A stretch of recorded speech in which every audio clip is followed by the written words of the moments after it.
شکر خدای مهربان، ماه تسکین دل است ماه سیاه، گر ز دل باشد تراویح و قیام. ماه مهمانیست مهمان خدا، شده ای دعوت به مهمانی بیا. بنشین بر سفره خوان خدا، نوش جان کن از مناجات و دعا.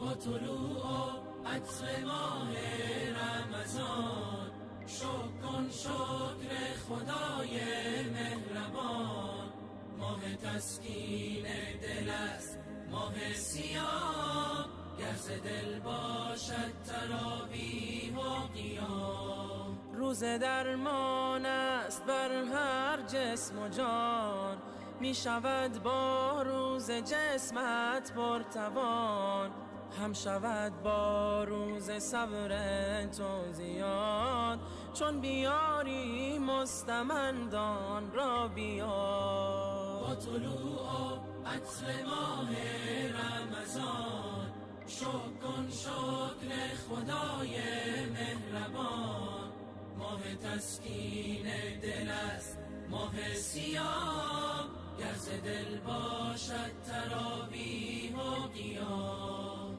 روزداری حکم شرع و سنت است، جزو رکن دین برای امت است. 11 ماه غرق بودی در گناه، فرصت است 1 ماه که برگردی به راه. روزداری حکم شرع و سنت است، جزو رکن دین برای امت است. 11 ماه غرق بودی در گناه، فرصت است 1 ماه که برگردی به راه.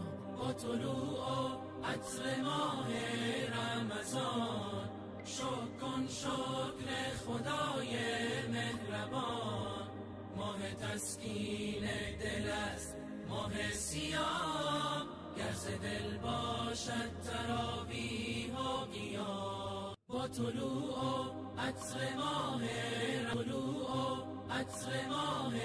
رمضان، شکر خدای مهربان، ماه تسکین دل است ماه سیاه، گر ز دل باشد تراویح و قیام. ماه مهمانیست مهمان خدا، شده ای دعوت به مهمانی بیا. بنشین بر سفره خوان خدا، نوش جان کن از مناجات و دعا. با طلوع عطر ماه رمضان، شکر خدای